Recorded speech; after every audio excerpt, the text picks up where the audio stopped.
والصلاة والسلام على سيدنا محمد وعلى آله وصحبه وسلم وبعد فأعوذ بالله من الشيطان الرجيم بسم الله الرحمن الرحيم فسبحان الله حين تمسون وحين تصبحون وله الحمد في السماوات والأرض وعشيا وحين تظهرون صدق الله العليم.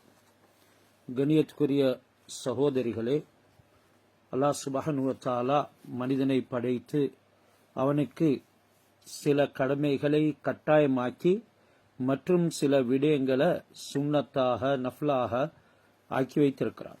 எந்த அளவுக்கு மனிதன் கட்டாயமான கடமைகளில் உறுதியாக இருப்பானோ, சுன்னத்துகளை நஃபுல்களை செய்கிறது அவனுக்கு லேசாகிவிடும். நஃபுல்களை செய்கிறதின் மூலமாக அல்லாஹ் சுப்ஹானஹு வ தஆலாவுடைய பொருத்தமும் நெருக்கமும் அவனுக்கு கிடைக்கும். அல்லாஹ் பொருந்தி கொள்ளக்கூடிய அடியார்களுக்கு நாளை மறுமையில் கொடுக்கிறது சொர்க்கம். அத்துடனே அல்லாஹ்வுடைய பொருத்தமும் அல்லாஹ்வை பார்க்கும் பாக்கியத்தையும் நசீபாக்குறான். ஃபலா தஅலமு நஃப்ஸும் மா உஃபிய லஹும் மின் குர்ரத்தி அய்யுனின் ஜஸாஅம் பிமா கானூ யஅமலூன். எந்தொரு ஆத்மாவும் அறிய முடியாது மா உஃபிய லஹும், அவர்களுக்கு அல்லாஹ் சுப்ஹானஹு வ தஆலா மறைத்து வைக்கக்கூடியதின் காரணமாக மின் குர்ரத்தி அய்யுனின் வழங்கப்படும் கண் குளிர்ச்சியை, அதாவது அல்லாஹ் மறைத்து வைத்திருக்கிறான் அவர்களுக்கு கண் குளிர்ச்சிக்குரிய விடயங்களை, அதனை எந்தொரு ஆத்மாவும் அறிய மாட்டாது. இவைகளெல்லாம் எதற்காக? ஜஸாஅம் பிமா கானூ யஅமலூன், அவர்கள் துனியாவுடைய வாழ்க்கையில எந்த நல்லமல்களை புரிந்து கொண்டிருந்தார்களோ அவைகளுக்கு கூலியாக. ஹஸ்ரத் அபூ ஹுரைரா ரலியல்லாஹு தஆலா அன்ஹு அவங்க சொல்லுறாங்க, அல்லாஹ் சுப்ஹானஹு வ தஆலா கூறுவதாக, அஅதத்து லி இபாதியஸ் ஸாலிஹீன் மாலா ஐனுன் ரஅத். யாரு சாலிஹானவர்களாக நல்லவர்களாக இருக்கிறார்களோ, சாலிஹானவர் எனும் பொழுது நாங்க நினைக்க கூடாது 5 நேர தொழுகையை தொழுதுவிட்டோம், வேறு பல அமல்களை செஞ்சு விட்டோம், இதனால சாலிஹானவர்களாக ஆக முடியும் என்று. இல்லை, எந்த அளவுக்கு எங்களுடைய நாவுகளை பேணி எங்களுடைய உடல் உறுப்புகளை பேணி அல்லாஹ் சுப்ஹானஹு வ தஆலாவுடைய வழிபாட்டில் ஈடுபட்டு மற்றவர்களையும் நோவினை கொடுக்காமல் துனியாவுல மக்களுக்கு செய்ய வேண்டிய கடமைகள், அல்லாஹ்வுக்கு செய்ய வேண்டிய கடமைகள் என்று அதுல பூர்ணத்துவம் அடையுமோ அவர்களுக்குத்தான் இபாதுஸ் சாலிஹீன், அதாவது சாலிஹான அடியார்கள் என்று சொல்லப்படும். இப்படியான சாலிஹான அடியார்களுக்கு அல்லாஹ் சுப்ஹானஹு வ தஆலா நான் தயார் செய்து வைத்திருக்கிறேன் மாலா ஐனுன் ரஅத், எந்த விதமான கண்ணும் கண்டில்லாத ஆஹராவுடைய வெகுமதிகளை, வலா உதுனுன் சமிஅத், எந்த காதும் கேட்டில்லாத ஆஹராவினுடைய வெகுமதிகளை, வலா ஹதர அலா கல்பி பஷர், எந்த மனிதனுடைய உள்ளத்திலையும் ஊசலாடி முடியாத ஆஹிராவினுடைய கொடுப்பனவுகளை. இன்றைக்கு நாங்க ஏதாவது ஒரு கண்கொள்ளா காட்சிய கண்ணினால் கண்டுட்டோம் என்றால் அவைகளை உள்ளத்துல சுமந்திருப்போம், அதனை பற்றி வர்ணிப்போம், மற்றவர்களுக்கு கூறுவோம். ஆனால் இந்த சுவனத்தினுடைய விடயங்கள் எப்படிப்பட்டது? ஹஸரத் ரசூலுல்லாஹி ஸல்லல்லாஹு அலைஹி வஸல்லம் மிஅராஜுடைய பயணத்துல சென்று வந்தாங்க, மக்களுக்கு விளங்க வைத்தார்கள். என்றாலும் அவைகளை மக்களால உள்ளத்துல ஊசலாட முடியாத அளவுக்கு அல்லாஹ் சுப்ஹானஹு வ தஆலா தயார் செய்து வைத்திருக்கிறான். அதனை நாங்க காண்பதாக இருந்தா மரணித்தே தான் பார்க்க வேண்டும் என்ற அளவுக்கு ஆக்கியிருக்கிறான்.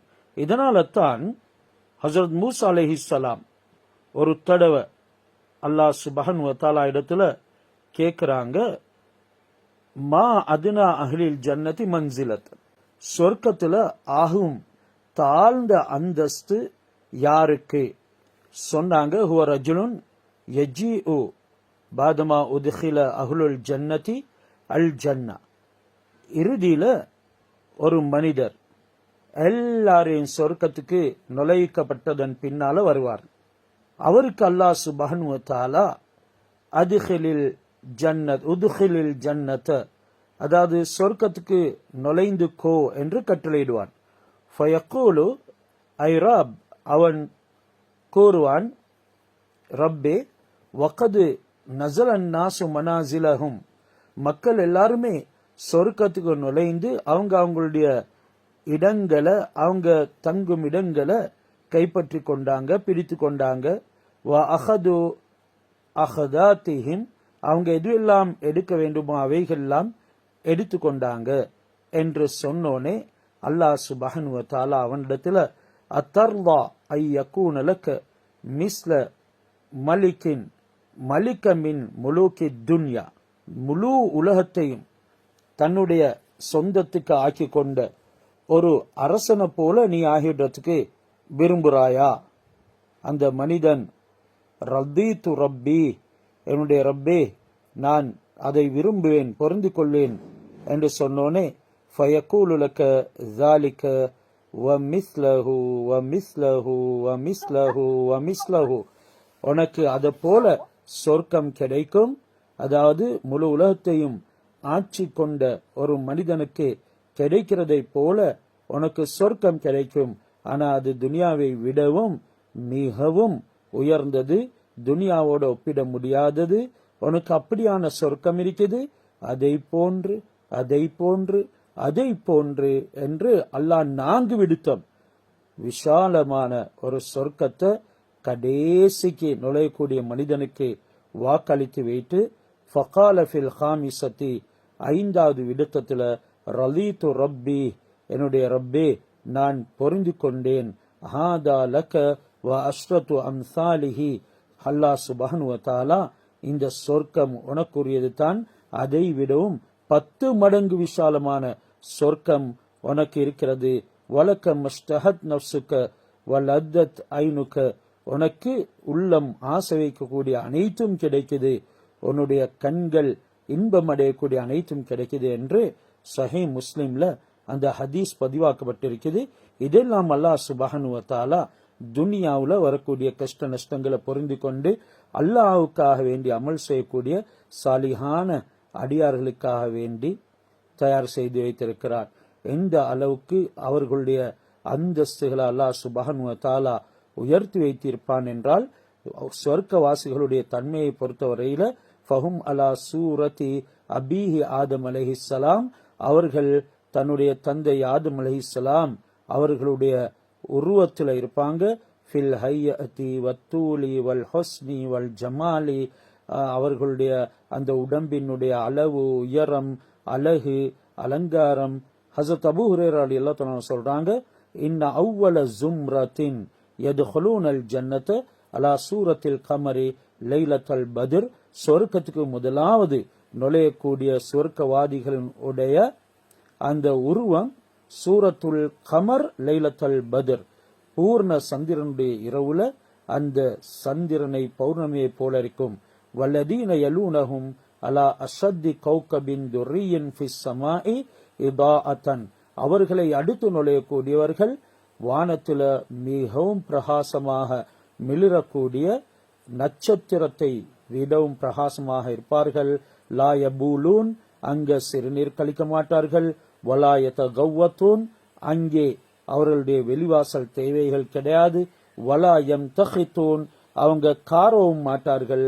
வலா யத்ஃபுலூன், துப்பவும் மாட்டார்கள்.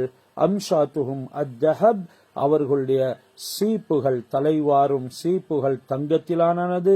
வரஷ்ஹும் அல் மிஸ்க், அவர்களுடைய அனைத்தும் அது கஸ்தூரி மற்றும் குங்குமம் போன்ற மனங்களை கொண்டதாக இருக்கும்.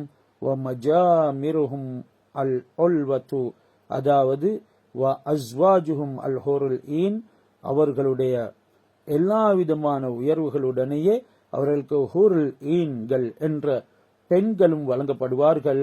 அஹ்லாக்குஹும் அலா ஹுலுக்கி ரஜுலின் வாஹிதின் அலா சூரத்தி அபீஹிம் ஆதம் சித்தூன திராஅன் ஃபிஸ் ஸமாஇ, மேலும் குணங்களையும் அல்லாஹ் சுப்ஹானஹு வ தஆலா உயர் குணங்களை கொடுத்திருப்பான்.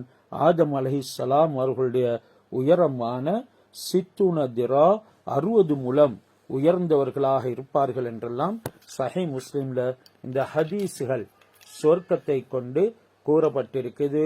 அல்ஹம்துலில்லாஹ், அங்க எங்களுடைய துனியாவுடைய உண்மையான நல்ல அமல் செய்த பத்தினித்தனமான பரிசுத்தமான சாலிஹான பெண்கள் அவர்கள் ஹூரின்களுடைய தலைவிகளாக இருப்பார்கள்.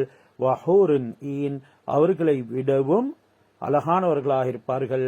அந்த ஹூரில் ஈன்களுடைய அழகு கம்சாலில் லுஇல் மக்னூன், அவர்கள் பாதுகாக்கப்பட்ட சிப்பிக்குள் இருந்த முத்துக்களை போல.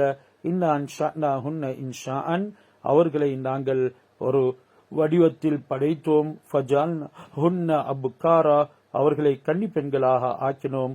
ஒருபன் அத்ராபா, அவர்களுடைய உடல் அழகுகளை பற்றி அல்லாஹ் இங்கே சுப்ஹானஹு வ தஆலா சொல்லுகிறான். மேலும் ஃபீஹின்ன காசிராத்து தர்ஃபி, அவர்கள் தன்னுடைய பார்வைகளை கீழே நோக்கி கொண்டே இருப்பார்கள் என்று அந்த சாலிஹான பெண்களை பற்றி சொல்லும் பொழுது இந்த ஆயத்துகள் எங்களுக்கு சொல்லுது. அப்படின்ற அவர்கள் ஹராமான பார்வைகளை பார்க்க மாட்டார்கள். அது நேரடியாக வேற யாரும் யாரையும் உற்று நோக்குவதாக இருந்தாலும் சரிதான், அல்லது பல திரைகளினூடாக பல சாதனங்களினூடாக வரக்கூடிய ஆண்களாக இருந்தாலும் சரிதான். அப்படியான யாரையுமே உற்று பார்க்காத பெண்கள் தான் நாளம் மறுமையில ஹூர்லின்களாக இருப்பார்கள். அந்த ஹூர்லின்களுடைய தன்மையும் அப்படித்தான். அவங்க காசிராத்து தர்ஃப், பார்வைகளை தாழ்த்தியவர்களாக இருப்பார்கள்.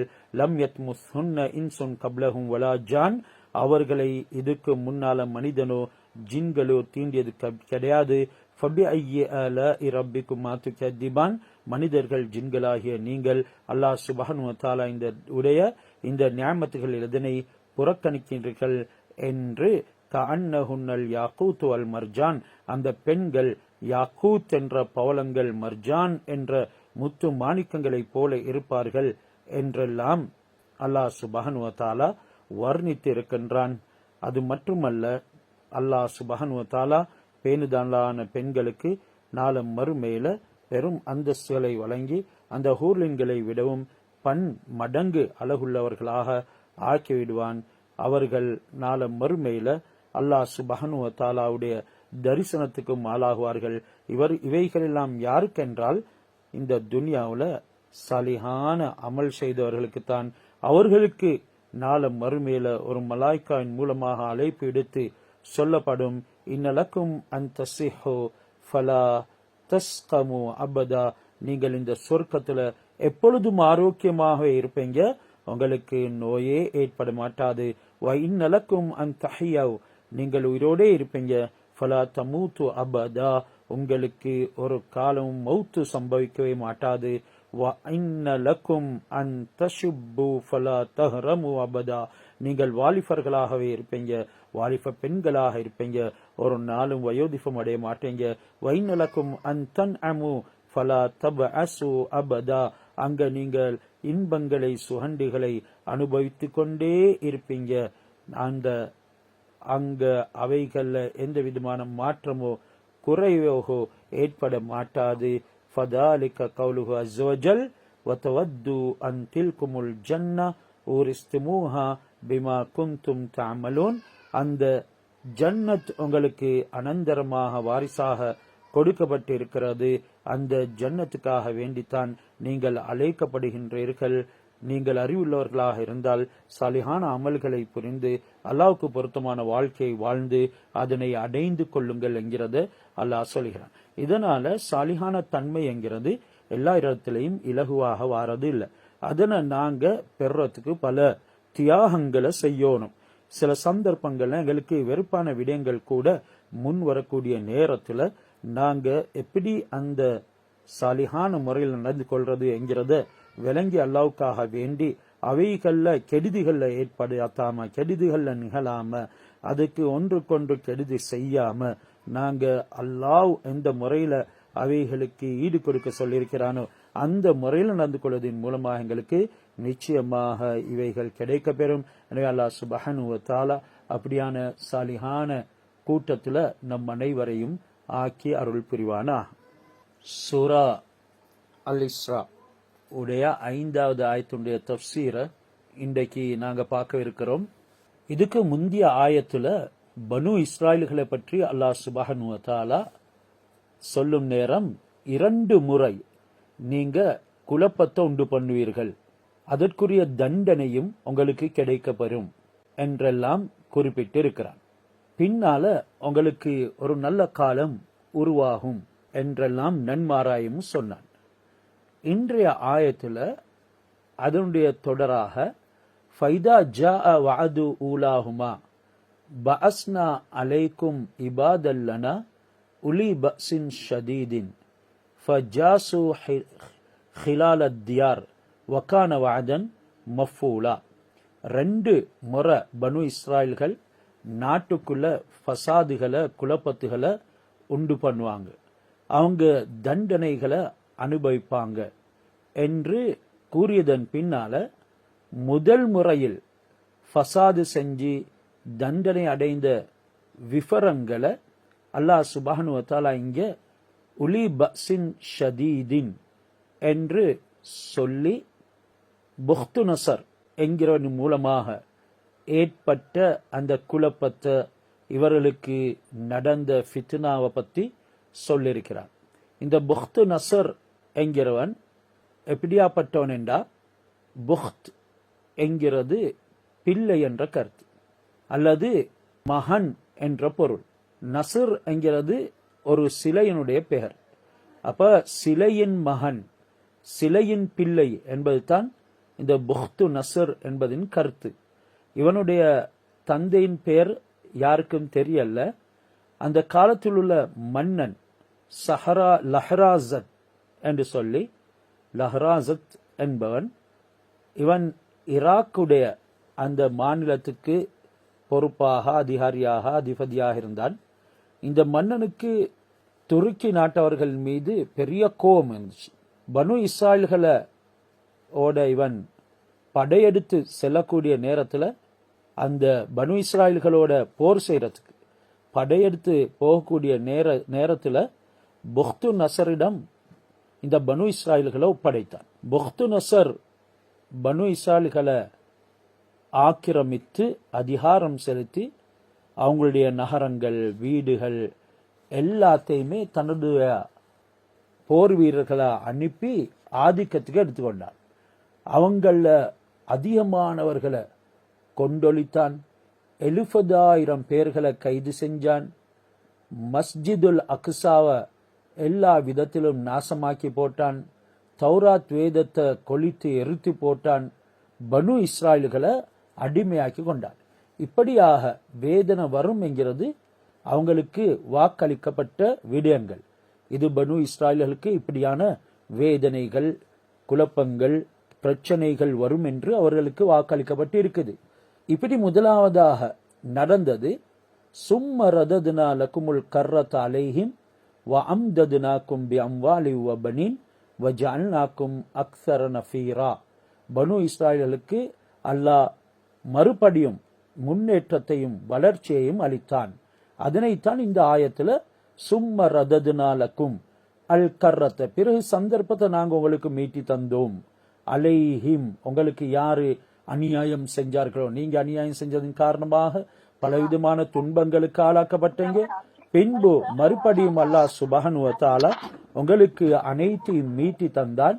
வ அம்ததுனாக்கும் பி அம்வாலி வ பனீன், மறுபடியும் உங்களுக்கு பொருட்களையும் தந்து பிள்ளை பாக்கியங்களையும் தந்து வ ஜஅல்னாக்கும் அக்ஸர நஃபீரா, உங்களை அதிகமான மனிதர்களுடைய ஒரு ஜனங்களாக ஆக்கினோம் என்று சொல்லி அல்லாஹ் சுப்ஹானஹு வ தஆலா பனு இஸ்ராயல்களுக்கு மறுபடியும் முன்னேற்றம், வளர்ச்சி இவைகளை கொடுத்ததை பத்தி இந்த ஆயத்துல சொல்றான். இந்த புக்து நசர் என்கிறவன் பனு இஸ்ராயல்களை கைது செஞ்சு கொண்டு போனதன் பின்னால அவங்க பல காலங்களாக அடிமையாகவே இருந்தாங்க. பனு இஸ்ராயல்கள் பல காலங்களாக அடிமையாகவே இருந்தாங்க. கோரஷ் ஹமதானி என்ற பபிலோனியாவின் மீது படையெடுத்து இந்த அரசன் போறான். இந்த கோரஷ் ஹமதானி என்ற அரசன் பபிலோனியா, அதாவது ஆரம்பத்தில் ஈராக், இதுக்கு படையெடுத்து சென்றால் அந்த நகரத்தையும் அவன் வெற்றி கொண்டான். அந்த தேசத்தினுடைய அனைத்து விடயங்களும் இவனுடைய ஆதிக்கத்தில் வந்தது. இந்த இடத்தில் அவன் நிரந்தரமாக வாழ்ந்து வந்தான். பபிலோனியாவில் அந்த இடத்துல கோரஷ் ஹமதானி என்ற அரசன் நிரந்தரமாக வாழ்ந்து வந்தான். அங்க அடிமைகளாயிருந்த பனு இஸ்ராயல்களை சேர்ந்த ஒரு பெண்ணை கல்யாணமும் முடிச்சார். இந்த பெண் தன்னுடைய கணவன் கோரஷ் ஹமதானியிடம் சிபாரிசு செஞ்சு பனு இஸ்ராயல்களை பரிந்துரை செஞ்சு பனு இஸ்ராயல்களை அடிமைத்தனத்தில் இருந்து விடுவித்தாள். பனு இஸ்ராயலுடைய நாட்டையும் அவர்களுக்கு திருப்பி கொடுக்குமாறு இவள் முயற்சி செய்து அந்த அரசன் திருப்பி கொடுத்தாள். இதற்கு பிறகு பனு இஸ்ராயல்கள் முன்னேறினாங்க. எல்லா விஷயத்திலையும் அவங்க அபிவிருத்தி அடைஞ்சாங்க. செல்வ பெருக்கம், ஜன பெருக்கம் அவங்களுக்கு ஏற்பட்டது. இந்த விவரங்களை இந்த ஆயத்தில் அல்லாஹ் சுப்ஹானஹு வ தஆலா சொல்லி இப்படி அவங்களுக்கு மறுபடியும் பலவிதமான வெற்றிகள் கொடுத்து இவர்களை உயர செய்ததன் பின்னால் அல்லாஹ் அவர்களை நோக்கி இன் அஹ்சன்தும் அஹ்சன்தும் லி அன்ஃபுசிக்கும், நீங்கள் நன்மை செஞ்சா அதற்குரிய பிரதிபலன், அதற்குரிய பிரயோஜனம் உங்களுக்கு தான் இருக்குது. வைன் அஸஅதும் ஃபலஹா, நீங்கள் தீமை செய்தால் அதற்குரிய பிரதிபலனும் உங்களுக்கு தான். ஃபைதா ஜாஉ ஆதுல் ஆஹிரதி லியசூஉ வுஜூஹக்கும் வலியதுஹுலு அல் மஸ்ஜித கமா தஹலூஹு அவ்வல மர்ரத்தின் வலியுதப்பிரு மா அலவ் தத்பீரா என்று அல்லாஹ் சுப்ஹானஹு வ தஆலா இரண்டாம் முறையும் நீங்க அக்கிரமங்கள் குழப்பங்கள் செஞ்சு அதற்குரிய தண்டனையையும் அடைவீர்கள் என்ற இன்னொரு வாக்குறுதி வந்துவிட்டா உங்களுடைய கவலைகள் ஏற்படும் விதத்தில் நடத்தப்படுவீங்க. முன்னர் நீங்க மஸ்ஜிதில் நுழைந்தது போல நுழைறது, கட்டத்தை அடைந்ததன் பின்னால மறுபடியும் நீங்க அழிவுக்குள்ளாகிறது. இப்படியான முறையில படைகள் அனுப்பி நீங்க தோற்கடிக்கப்பட்டு இழிவழித்தப்பட்டீங்களோ அதே போன்று மறுபடியும் ஆக்கப்படுவீர்கள் என்றெல்லாம் அல்லாஹ் சுப்ஹானஹு வ தஆலா வைன் அஸஅதும் ஃபலஹா, நீங்கள் கெடுதி செய்தால் அதனுடைய தீங்கும் உங்களுக்கே தான் என்ற விவரத்தை குர்ஆன்ல சொல்லி அவர்களுக்கு சொன்ன நல்லுபகாரத்தை, அவர்களுக்கு செய்த நல்லுபகாரத்தை பற்றி இங்கே குறிப்பிடுகிறார். இதே மாதிரி தர்தூஸ் ரூமி என்கிறது ஒரு அதிகாரியினுடைய பெயர்.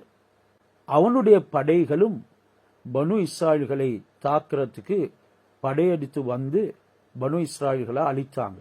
காரணம் அல்லாஹ் சுப்ஹானஹு வ தஆலா இவங்களுக்கு மறுபடியும் பூமியில உயர்வை கொடுத்து கண்ணியப்படுத்தியும் அவங்க அல்லாஹ் சுப்ஹானஹு வ தஆலாவுடைய கட்டளைகளுக்கு வழிபடாம பூமியில் குழப்பம் செய்ய, ஃபசாது செய்ய, விஷமம் செய்ய ஆரம்பித்தாங்க. அதனால அல்லாஹ் இப்படியாக பல அதிகாரிகளை, அரசர்களை அவர்களை சாட்டி இந்த பனு இஸ்ராயல்களை அழித்தே வந்தார். என்றாலும் இவர்கள் படிப்பினை பெற இல்லை. இந்த முறையில இறுதியாக இந்த தர்துஸ் ரூம் என்பவனும் படைகளை எடுத்து வந்து அந்த பனு இஸ்ராயல்களை அழித்தே போட்டார். பாரசீக நாட்டினுடைய அரசன், அதாவது ஈரானுடைய அரசன், அல்லாஹ் சுப்ஹானஹு வ தஆலாவுடைய ஏவலின் படிக்கு, அதாவது அல்லாஹ் சுப்ஹானஹு வ தஆலாவுடைய அந்த நாட்டத்தின் படிக்கு அந்த பாரசீக அரசன், அவனுடைய பேர் ஹர்தூஸ் என்று சொல்லப்படும்.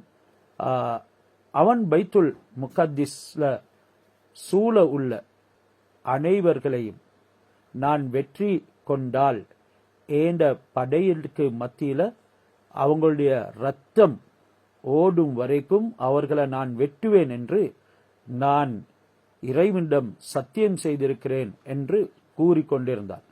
இந்த அரசன் அவனுடைய படை தளபதிகளில் ஒருவரிடம் சொன்னான், நான் இப்படி சத்தியம் செஞ்சிருக்கிறேன், நிச்சயமாக அவர்களை நான் வெட்டுவேன். இந்த சந்தர்ப்பத்தில் அந்த பைத்துல் முகத்திஸை சூழ உள்ள இந்த பனு இஸ்ராயல்களை நீ வெட்டு என்று அந்த படை தளபதியிடத்துல சொன்னோனே அவன் பைத்துல் முகத்திஸ்ல நுழைஞ்சி பனு இஸ்ராயல்கள் பலி கொடுக்கக்கூடிய இடத்துல நின்று கொண்டு அங்க ரத்தம் பொங்கிக் கொண்டு இருக்கும் வரைக்கும் அதிகமானவர்களை கொண்டான். ஒரே இடத்துல இருந்து ரத்தம் ஓயாம வந்து கொண்டே இருக்குது. அதனை பற்றி அந்த அரசன் ஹர்தூஸ் விசாரிச்சார். அதாவது இந்த பாரசீக மன்னர், அவர் இந்த பனு இஸ்ராயல்களை கொடுமைப்படுத்தி அவர்களுடைய ரத்தங்களை ஆறாக ஒட்டுவேன் என்று சொன்னான். அதற்கு ஏற்ப கட்டளையிடப்பட்ட வகையில தான் அந்த தளபதி இப்படியான விடயங்களை செய்து அக்கிரமம் புரிஞ்சு கொண்டிருந்தான். அங்க ஒரு இடத்துல ரத்தம் பொங்கிக் கொண்டே இருந்தது, அது நிக்கல்ல. அதனை பற்றி அந்த அரசன் விசாரிச்சான். அந்த நேரம் பனு இஸ்ராயேல் சொன்னாங்க, நாங்க சில பலிகளை கொடுத்தோம். அதாவது இவங்க பலி கொடுக்கும் இடத்துல தான் இதே பனு இஸ்ராயல்கள் ஆரம்பத்துல எந்த மக்களை பலி கொடுத்தாங்களோ, அநியாயங்களை செஞ்சாங்களோ, அதே மாதிரி இவர்களை அதே இடத்துல வச்சு அறுக்கப்பட்டது, பலி கொடுக்கப்பட்டது. அந்த இடத்துல ரத்தம் ஓட்டிக்கொண்டிருக்கும் பொழுது தான் ஒரு இடத்துல இருந்து ரத்தம் பொங்கிக் கொண்டே வந்து கொண்டே இருக்குது, அது நிக்குது இல்ல. அதனை பத்தி அந்த அரசன் இது என்ன நடக்குது என்று சொல்லி விசாரிச்சான். அந்த நேரம் அவங்க எங்களுக்கு பலி கொடுக்குமாறு இறைவன் கட்டளையிட்டான் அல்லாஹ், நாங்க அதனை கொடுத்தோம், ஆனா அது இறைவனால அங்கீகரிக்கப்படல. இந்த நேரம் அரசன் சொன்னான், நீங்க என்னிடத்துல உண்மையை சொல்லுங்க, மறைக்க கூடாது என்று சொல்லி அவங்கள மிகவும் முக்கியமானவர்களை கொண்டான், பெண்களையும் கொண்டான், குழந்தைகள், இப்படி 70,000 பேரை வெட்டி கொண்டான். ஏண்டா இவங்க அந்த உண்மையை சொல்லல. அப்படி செஞ்சதன் பின்னால அவங்க உண்மையை சொல்லல. அந்த நேரம் நீங்க உண்மையை சொல்லலண்டா உங்கள ஒருவரையும் நான் விட போறதில்ல, அச்சுறுத்தினான். இது ஒரு நபியின் ரத்தம், அவர் எங்களை சில விடயங்களை விட்டும் விலக்கி கொண்டிருந்தார். உங்களுடைய இந்த அநியாயம், நீங்க இப்படி வருவீங்க, எங்களுக்கு அநியாயம் செய்வீங்க என்றெல்லாம் சொல்லி கொண்டும் இருந்தார். அவரு சொன்னதை நாங்க நம்பாம அவரை கொலை செஞ்சோம், இது அவருடைய ரத்தம் தான், நிக்காம வருவது. அந்த அரசன் கேட்டான், அந்த நபியுடைய பெயர் என்ன? அவர் ஜக்கரியா அலைஹிஸ்ஸலாம் அவர்களுடைய மகன் யஹ்யா அலைஹிஸ்ஸலாம் என்று பதில் சொன்னாங்க. அதற்கு இப்போ தான் என்னிடம் நீங்க உண்மை பேசுனீங்க, இது போன்ற குற்றத்துக்காகத்தான் உங்களுக்கு உங்களுடைய ரப்பு உங்களை தண்டிக்கிறான், எங்களை ஏவிவிட்டிருக்கிறான் என்று அந்த அரசன் சொன்னார். என்ன இப்படியாக பல அரசர்களின் மூலமாக இவர்கள் பயங்கரமான வேதனைகள், துன்பங்களுக்கு ஆளாக்கப்பட்டாங்க. ஹசரத் யஹ்யா அலைஹிஸ்ஸலாம் அவர்களுடைய கொலை பனு இஸ்ராயலில் உள்ள லாகத் என்ற அரசனுடைய ஆணையால் தான் நிகழ்ந்தது என்று ஒரு ரிவாயத்தில் வந்திருக்குது. இவங்களை கொண்டு விட வேணும் என்ற ஒரு பெண் தான் அந்த அரசனை தூண்டினான். அவளுடைய பேர் அர்பீல் என்று சொல்லப்படும். இவள் 70 நபிமார்களை கொலை செய்யறதுக்கு காரணமாக இருந்தாள். இவள் தான் 70 நபிமார்களை கொலை செய்ய வைத்திருந்தால். ஹசரத் யஹ்யா அலை இஸ்லாம் அவர்களுடைய கொலை ஹசரத் ஈசா அலை இஸ்லாம் அவர்களை உயர்த்தப்பட்ட பொறவுதான் நடந்துச்சு என்று தப்சீர் விளக்கங்கள் எங்களுக்கு சொல்லுது.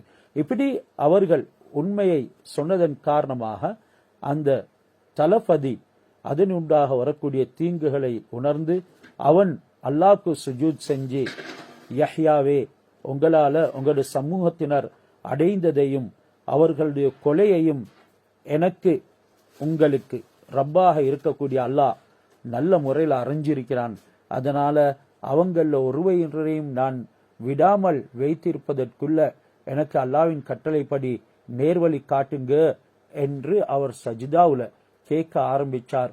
அவருடைய கொலைகள் நடந்து பனு இஸ்ராயல்கள் ஈமான் கொள்ள ஆரம்பிச்சாங்க. எனவே இந்த பனு இஸ்ராயல்கள் யாரை ஈமான் கொண்டாங்களோ அந்த ரப்ப நானும் ஈமான் கொள்றேன், அவனை தவிர வேறு ரப்பு இல்லை என்று நான் உறுதி கொண்டேன் என்று அந்த அரசன் தௌபா செய்கிறான். அவன் இஸ்லாத்துக்குள்ள வந்துவிடுறான். பொறவு உங்களுடைய இந்த ரத்தம் என்னுடைய படைக்கு மத்தியில ஓடும் வரை உங்களை நான் வெட்டி துளைக்க வேண்டும் என்று சொல்லி ஹர்தூஸ் மன்னன் எனக்கு கட்டளையிட்டு இருக்கிறான். அவனுடைய கட்டளைக்கு மாறு செய்ய எனக்கு சக்தி இல்லை, ஏவப்பட்டத படி செய்யலாம் என்று சொல்லி அந்த விடயத்துல உறுதிமொழி கொடுத்து கொண்டே இருந்தான். இதனால ஒரு அகலியை வெட்டி அவங்களுடைய கால்நடைகளை எல்லாம் அறுக்கிறதுக்கு கட்டளையிட்டான். இந்த செய்தி ஹர்தூஸ் மன்னனுக்கு எட்டிய நேரம் அவங்களை வெட்டுவதை நிறுத்துமாறு கட்டளையிட்டு ஆள் அனுப்பினான். அரசுரிமையை அவர்களுக்கு இல்லாமலாக்கி அவர்களுடைய நாட்டிலும் அவர்களை வைக்காம அவர்களுடைய அனைவரையும் அவன் தன்னுடைய ஆதிக்கத்துக்கு எடுத்துக்கொண்டான். அவன் பாபிலுக்கு போய் அங்க 2வது சம்பவமாக அல்லாஹ் குர்ஆன்ல சொல்றதை போல இந்த விடயங்கள் நடந்துச்சு.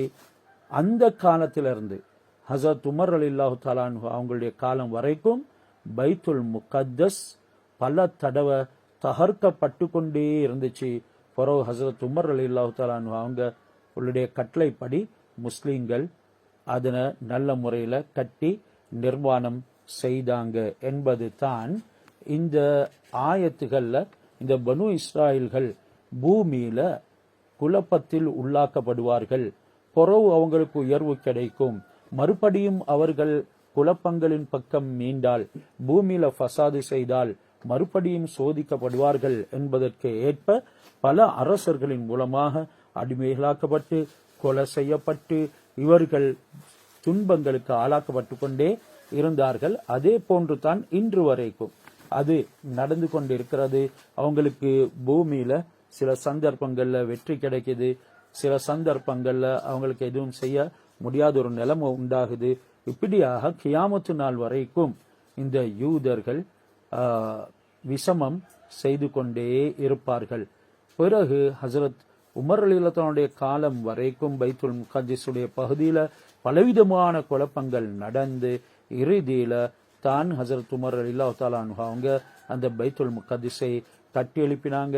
இப்பொழுதும் அந்த பைத்துல் முகத்தஸுக்குள்ள பலவிதமான பிரச்சனைகள் துன்பங்கள் இருந்து கொண்டே இருக்கிறது.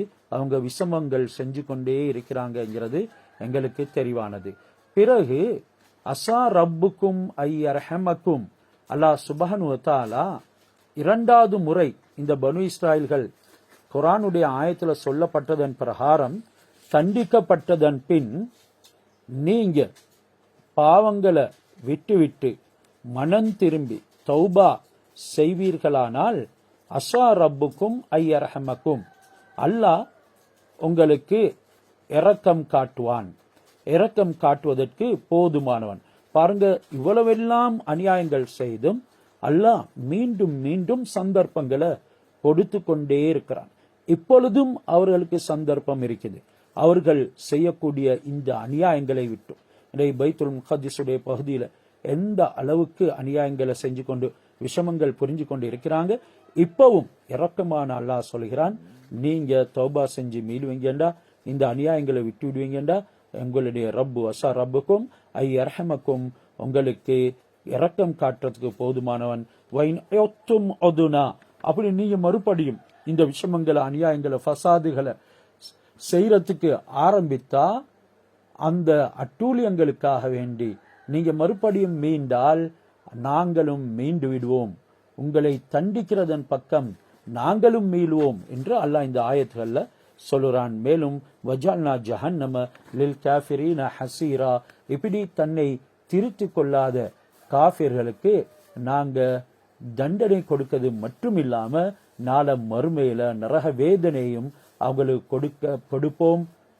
இந்த ஆயத்துல அல்லாஹ் சுப்ஹானஹு வ தஆலா தௌபா செய்யாம அநியாயம் அக்கிரமங்களை புரிந்து இருக்கக்கூடியவர்களை விடமாட்டோம், அவங்களுக்கு நாங்க பலவிதமான சோதனைகளை கொண்டு வந்து சேர்ப்போம்.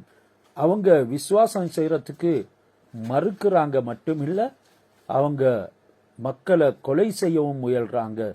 அல்லாஹு தாலா நபி ஸல்லல்லாஹு அலைஹி வஸல்லம் அவங்கள இப்படி இந்த யகூதிகளுடைய அநியாயங்களை விஷமங்களை விட்டும் காப்பாற்றினான். அதிகமான நபிமார்களை கூட இவர்கள் கொண்டு குவித்தாங்க. ஹஜ்ரத் ரசூலுல்லாஹ் இந்த யூதர்களை தோக்கடிச்சு அவங்கள அடக்கி ஒடுக்கினாங்க. இதன் பிரதிபலனாகத்தான் மதீனாவில் உள்ள பனு குரைலா கோத்திரத்தை சேர்ந்த யூதர்கள் கொல்லப்பட்டாங்க. பனு நுலைர் கோத்திரத்தை சேர்ந்த யூதர்கள் மதீனாவை விட்டு நாடு கடத்தப்பட்டாங்க.